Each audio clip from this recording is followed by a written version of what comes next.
Good afternoon, student.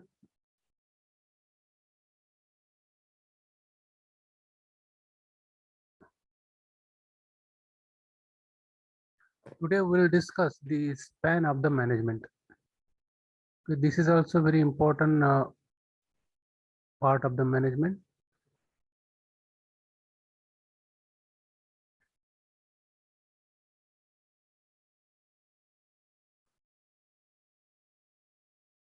So concept of the span of the management. The span of the management refers to the number of subordinates in the organization who can manage efficiency by a superior. Okay. So the span of the management is generally the refers to the number of subordinates in organizations. How many number of subordinates are there in the organization who can manage efficiently by a superior? So one superior may be there, or depending upon the size of the organization. So if the span of the management is very large, what will be the advantages and disadvantages of this, that we will discuss in coming slides. Okay. Simply the system in which the manager having the groups of subordinates who report him directly is called as the span of management. The system in which the manager having a group of subordinates, one manager is supposed there and he is having the group of subordinates who report him directly is called as the span of the management. So suppose one manager is there and group of subordinates are more, then this group has to report him directly is called as the span of the management. If the number of the groups are more uh, under one manager, then we can say that the span of the management is very large. So we'll discuss there that the span of control or span of management is a dimension of organizational design measured by the number of subordinates that report directly to a given manager. Okay. So the term span of the management is also referred to as a span of control. Span of control, or also the span of supervision, span of authority, or span of responsibility. So the span of management is generally comes under this. We can also refer as a span of control. Means obviously the management or the subordinates, they are controlling the activities in the organization. Therefore, it is also referred as a span of control. Span of the supervision, he is supervising all the activities in the organization. The span of the authority, obviously he has authority and power, then he is looking over the activities in the organization. Or span of responsibility, it indicates that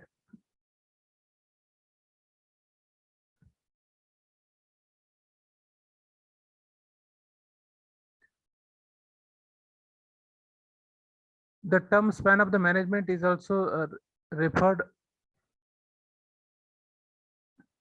as a span of the control, span of the supervision, authority, or the responsibility. Okay. So it indicates the number of subordinates who are under the single authority, single reporting authority. Okay. So how many number of subordinates are there who has to report to the single reporting authority, like a manager or CEO, whoever it may be, whoever the authority may be, he has to report to the single reporting authority. So the types of the span of the management.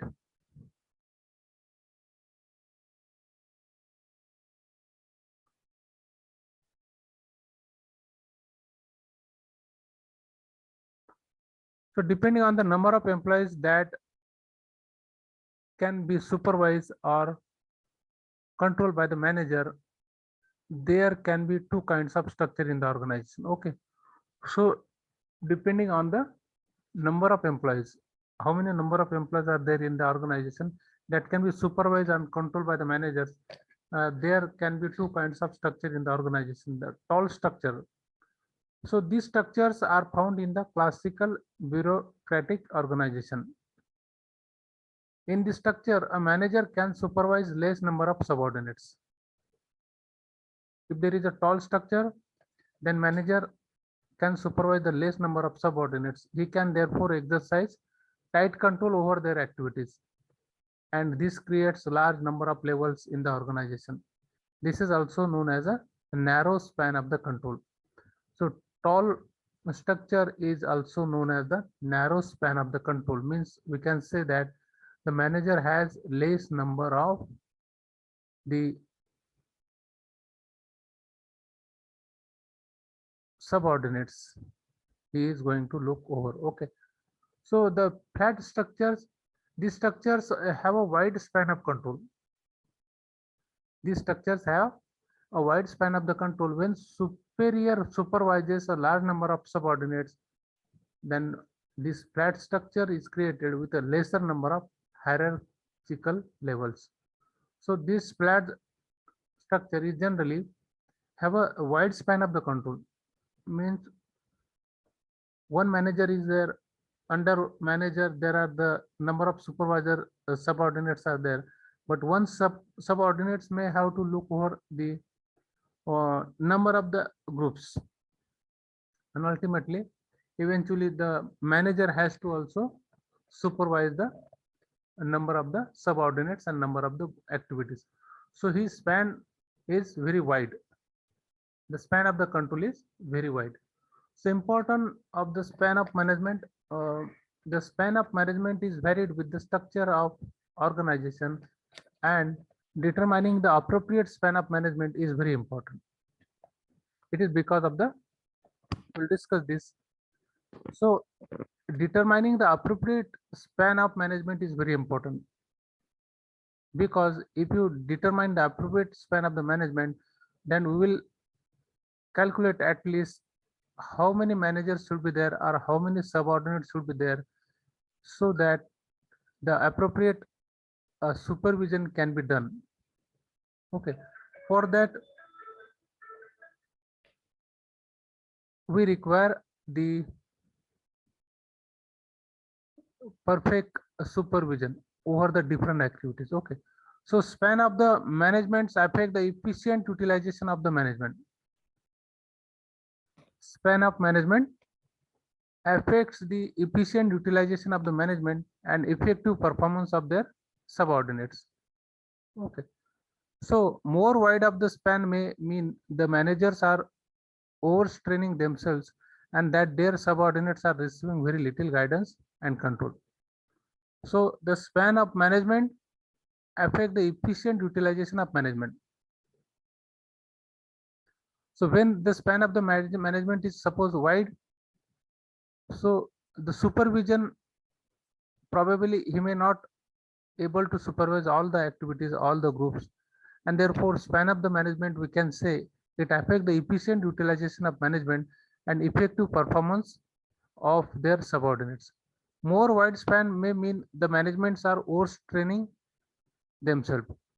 Okay, so the managers are overstraining, because when the span is very wide, he has to supervise over the span. As the span is very wide, therefore he has to give more time to supervise all the activities, and their subordinates are receiving very little guidance and control. So on the contrary, to narrow a span means the managers are underutilized and subordinates are over control. Okay, so these are the importance of the span of the management. Means if the narrow is the span, means managers are, we can say it is underutilized. Manager has also utilized properly. So, and subordinates are over control. They are over control if the span is narrow. So relationship between span of management and organizational structures. A narrow span of management in tall structures organization has many supervision between top management and lower level employees. So this involves more communication and cost. On the other, a wide span for the same number of employees has limited supervision and cost effective. Okay, so the relationship between span of the management and organizational structures. A narrow span of management in tall structure organization has many supervision between top management and lower level employees. So whenever the narrow span is there, that having the supervision between top and lower level employees, they has the many supervision in case of this tall structure. This involves more communications.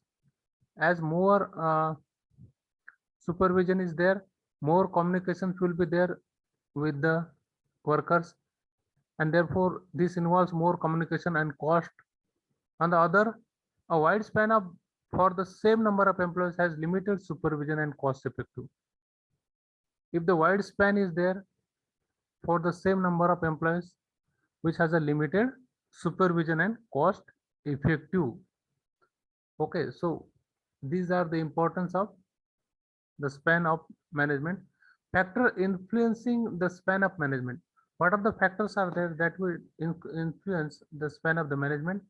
So competence of managers. Manager has to compete with the other person in the organization. If managers are competent in their jobs, they can have the wide span of management. Competence of manager is judged by their ability to make decisions related to the motivational plans, leadership styles, communication channels, and change techniques of control, etc. So whether the manager they are competent enough or not, that is judged by their ability. So the managers they has to judge according to their ability to make the decisions, whether the manager they are taking the decision quickly or not, related to their motivational plans and leadership styles, communication channels, and change techniques of control, etc. Nature of work. If employees perform similar and repetitive work, managers can supervise large number of subordinates and thus have a wide span of control. Non-repetitive and challenging work requires narrow span of the control. So see, the factors that is nature of work is also influencing the span of management. If employees perform the similar and repetitive work, manager can supervise large numbers of subordinates and therefore they have the wide span of the control. And non-repetitive and challenging work requires narrow span of the control. Okay, that is the nature of the work that is also influence the span of the control. So assistant to managers, if the managers have access to technical or secretarial assistants, a large group of subordinates can be managed. Okay, so the assistant to managers that is also influence the span of the management. Span of the control can therefore be wide. Staff assistants can be useful for collecting and processing information related to various decisions and issuing orders to the subordinates. Okay, so the staff assistants can be useful for collecting and processing information. So if the assistants to managers are there, they will collect the information on behalf of the managers, collect and the process the information. They will prepare the database and they will inform to the managers. So the assistant to managers that will also influence the span of the control. Competence of subordinates. So competence of managers. So there are also the factors that is influencing the span of management, that is a competence of subordinates. If subordinates are competent to manage their jobs without much assistance from the superiors, the span of control can be wide. Okay, and competent subordinates do not require the frequent direction from superiors with respect to the various organizational activities. Okay, so the students are also competent. Suppose for example, if you relate these matters with the student, if the students are competent to study, okay, without the much assistance from their teachers, then we can say the span of the control can be wide. So one teacher can control 120 students also if the students are competent. Okay, so that there is no means we can say the span of the control is wide. He can control 120 students if the students are competent enough. But if they are not competent, then the span of control is narrow. So he has to give the focus on the narrow span of the management. Okay, so competent subordinates do not require a frequent direction from the superiors. That is the meaning. If the competent students are also there, they also do not require the frequent directions from their teachers with respect to the various activities in the educational institutes like that, if you relate this point to the students. So in the organization, the competent subordinates do not require the frequent direction from their superiors with respect to the various activities they are doing in their organization. Next point is the plans and policies. If plans clearly define the organizational and individual goals and policies, superiors can supervise a large group of subordinates and have the wide span of the control. Clearly defined plans include well-formulated policies, procedures, methods, etc. So if the plan clearly defined, we have already discussed this planning in previous lectures. Planning is very important because plan is an activity for the future, which is uncertain and unpredictable. That is, we have discussed the importance of the planning. What are the different types of the planning? What are and therefore the plan and policies is also the factors which is influencing the span of the management. So the organization and institutional goals and policies, if they are clearly defined, seniors can supervise a large group of subordinates. Means if the objectives and policies are clearly defined by the organization, and therefore every workers, every employees in the organization, they know the policy and goals of the organization. Therefore, they have to work in in that direction. Okay, so the managers or superiors, they can supervise the large group of subordinates and have the wide span of control. Clearly defined plans include the well-formulated policy, procedures, and methods. Obviously, when we plan something, the policies are decided in the organization. They have to clearly define their plans. Well, they well formulated their policies and what are the procedures they are going to follow in the organization. Once they standardize the procedures, then there is no need to have the means we can say then their span of the control will be large. Once these methods, standardized process are there, policies are well formulated. Okay. Next point is the organizational levels. The top executives look after important and specialized activities. Top executives look after important and specialized activity, and therefore the span is narrow at the top level, but at the lower level the span can be wide. Okay, so the at organization level, the top executives look after important and specialized activities, and therefore the span is narrow at the top level, but at the lower level the span can be wide. So at the top level the span is narrow because they have to look after only the some specialized activities, some special activities the top level executives have to look. So their span, we can say their span is narrow, but at the lower level the span can be wide because at the lower level every activity we have to supervise, and therefore At the lower level, span can be wide since supervisors are mainly concerned with the routine job. Next is the authority and responsibility structures. If authority responsibility structures is well defined and understood, superiors can supervise large number of subordinates. Okay. If the authority and responsibility is structure well defined and understood in the organization, then supervise can supervise large number of subordinates. That is the meaning. That if you have the authority, if you have the responsibility, and that structure is well defined and understood by all the employees and workers in any organization, then we can say that that factor will also play the very important role in the span of the management.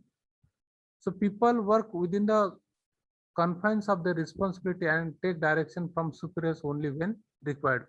So most of the workers in the organization, they have their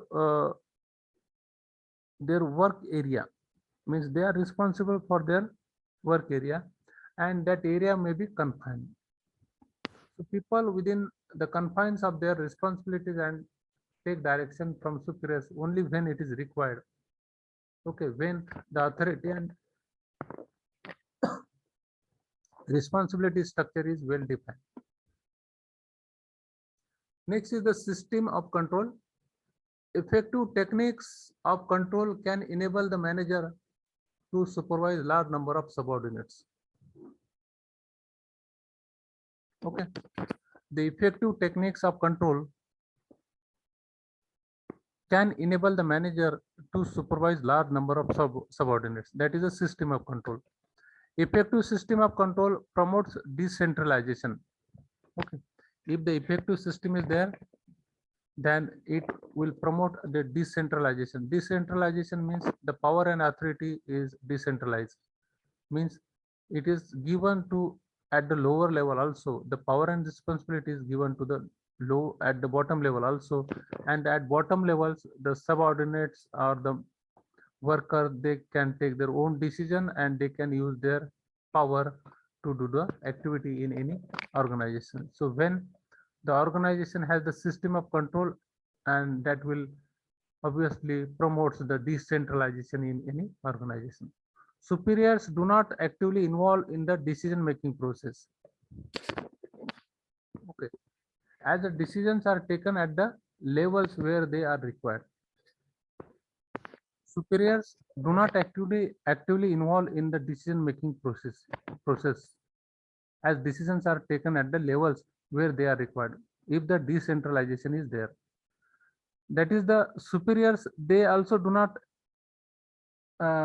need to take the parts in the decision making process, because there is a decentralization of the power and authority, and therefore the power and decision is taken at the different levels whenever they are required. Next factor is the financial factors. Next factor is the financial factor. Both narrow and wide structures have financial constraints.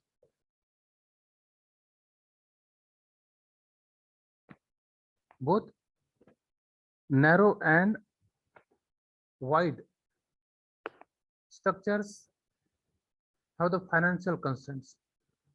A narrow span required more managers.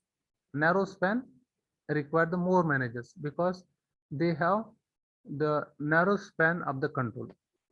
So to look after the activities, as the activities are more in the organization, so they require the more managers in case of the narrow span to supervise all the activities. So it is the costly form of the structure. Okay, the narrow span of the control, we can say it is a costly form of the structure. Wide span on the other hand may result into the organizational inefficiencies. Okay, so these are the factors influencing the span of the management. Next are the advantages of span of management in tall structures. What are the advantages of span management? So the advantage of span management in tall structures, In tall structure, the narrow span of the control is there, so the close supervision is there, and managers can closely supervise activities of the subordinates. That is the advantage of span of the control in the tall structures. Okay, so if the tall structure is there, that means the narrow span is there, and therefore the that is the advantage of the span of the management. Closely supervision can be done. Next is the effective communications. There can be the better communication among superiors and the subordinates.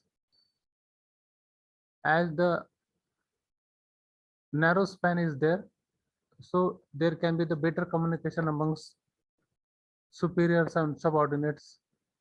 That is the another advantage of span of management. Building better relationship.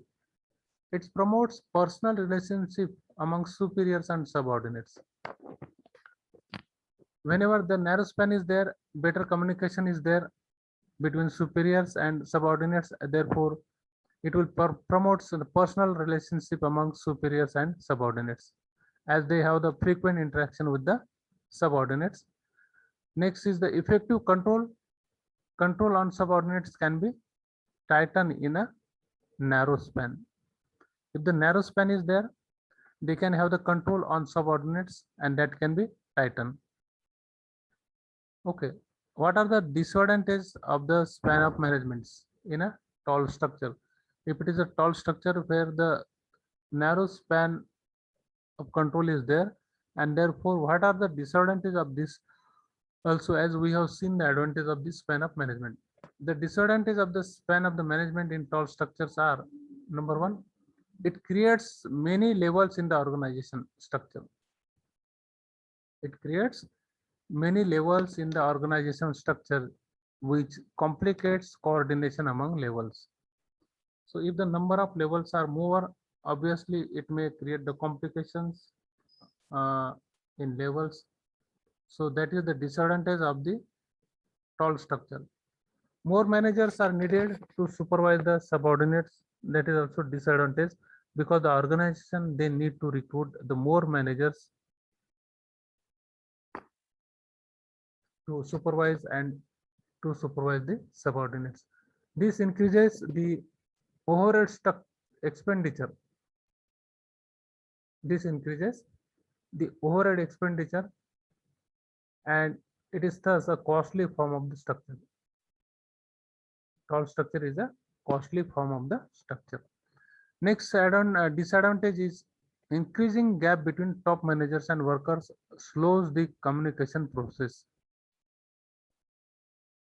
In tall structure, increasing the gap between the top managers and workers.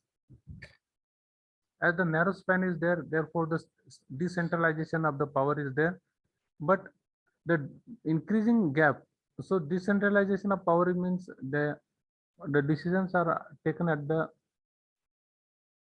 different levels as and when it is required, and therefore they at the top and bottom levels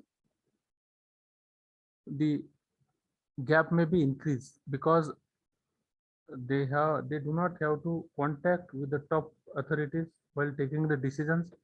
So that will be the also disadvantage. It will enable the gap between the top managers and workers.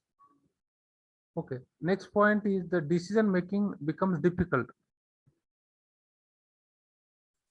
Decision making becomes difficult because of too many levels. If the too many levels are there, decision making also becomes difficult. That is also disadvantage of this method. Superiors uh, superiors perform routine jobs of supervising and subordinates, and have less time for the strategic matters.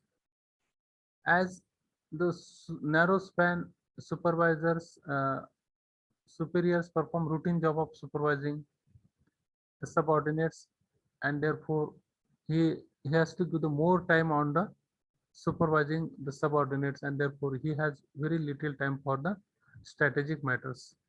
Okay, in deciding the strategy for other activities, he may not give the time for that activity. because he has to supervise the subordinates.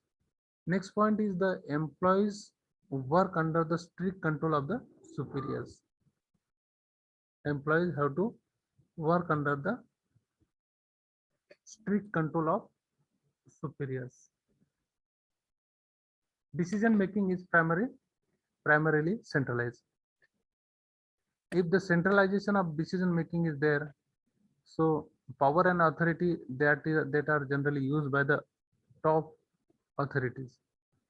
This restricts the employees' creative and innovative ability, because if the power and decision is taken at the top levels, and therefore this will restrict the employees,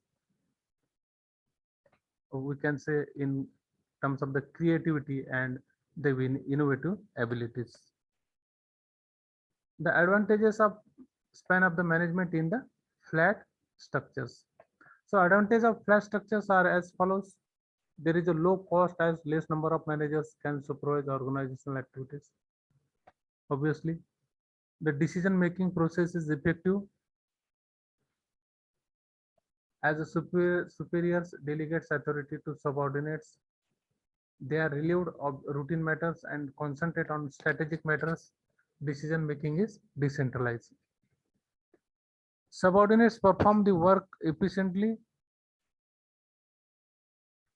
since they are considered worthy of doing so by the superiors. There is a effective communication as the number of levels is less. There is the effective communication as the number of levels is less.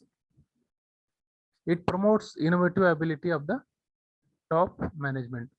That are the advantage of the flat structure. Disadvantage of the span of the management in flat structures. Superiors cannot closely supervise the activities of the employees, and the managers may find it difficulty to coordinate the activity of subordinates in case of the flat structures. Subordinates have to be trained so that dilution of control does not affect the organizational productivity. Okay, so the subordinates have to be trained. That is the disadvantage of the span of the management, so that the dilution of control does not affect the organizational productivity. Both the tall and flat structures have positive and negative features, as the each coin has a head and tail. Both the coin has a two sides. Similarly, the span of the management, the tall and a flat structure, they have both positive and negative features, as it is difficult to find the exact number of subordinates that a managers can effectively manage. It is difficult to find the exact number of the subordinates that a manager can effectively manage. So we have to manage the activity. There are the managers are there. Under the managers, subordinates are there. That is under the superiors, subordinates are there, and under the subordinates, different working groups are there, workers are there, and therefore it is always difficult to find the exact number of subordinates who can manage or supervise all the activities efficiently. Some managements theorists like the David D. Van Fleet and Arthur G. Bedian assert that the span of control and organizational efficiency are not related. Okay, they assert that the span of the control, that is span of the management, and organizational efficiency, they are not related, and many empirical studies have proved that the span of control is situational and depends on variety of factors. Okay, obviously, absolutely right. The span of the control is situational. It depends on the situation, how you handle, depending upon the skill and the ability of the managers to supervise all the activities, and it also depends upon the variety of factors. Then next is the centralization and decentralization. Concept of centralization, it is very important to know this concept as when you study the management. What are the concept of centralization? So centralization has been defined as a systematic and consistent reservation of authority at central point within the organization. Means it is a reservation of authority. Authority is reserved at the central point, that is known as the centralization. This means the scope for delegation is limited. As far as possible, the decisions are taken at the executive levels, precluding thereby the subordinates from taking decisions or performing some work. That is the concept of centralization. Means the authority is reserved at the top level or at the center level. As stated by the Lewis A. Allen, the centralization denotes that the majority of the decisions having to do with the work being performed, okay, are not made by those doing the work, but at a point higher in the organization. So according to this person, the centralization denotes that the majority of the decision, whatever the decision taken in the organization, the majority of decisions having to do with the work being performed are not made by those doing in the work, means at the lower levels, but at the point higher in the organization. Whatever the decision they are made at the higher levels. Next point is further, Henry Fayol defines it as everything that goes to increase the importance of subordinates role is decentralization. Everything that goes to increase the importance of subordinates is decentralization. Everything which goes to reduce it is centralization. Obviously, if the workers they have the power and authority, and their power and authority is going to increase day by day, that means there is a decentralization of power and authority in any organization. And contrast to this is the centralization. Everything which goes to reduce this is the centralization. Types of centralization. File has talks about the 4 types of centralization. They are little centralization. Okay. So there are also the types of centralization. Little centralization generally founded in the small organization. Little centralization means more centralization is not there.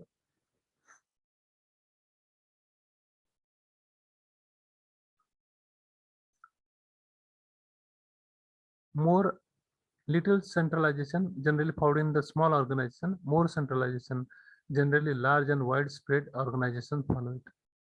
Means, for example, the Tata and Reliance Industries, Infosys, TCS, these organizations they follow the more centralization.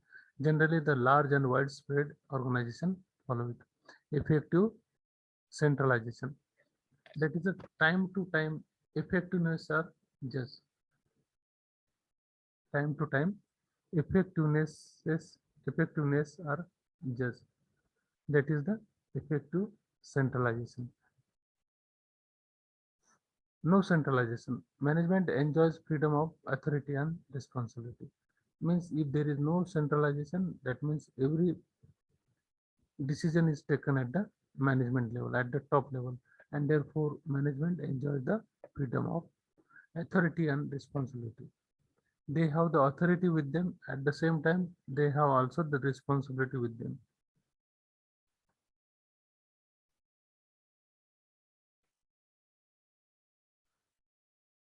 There must be the combination of both centralization or complete decentralization.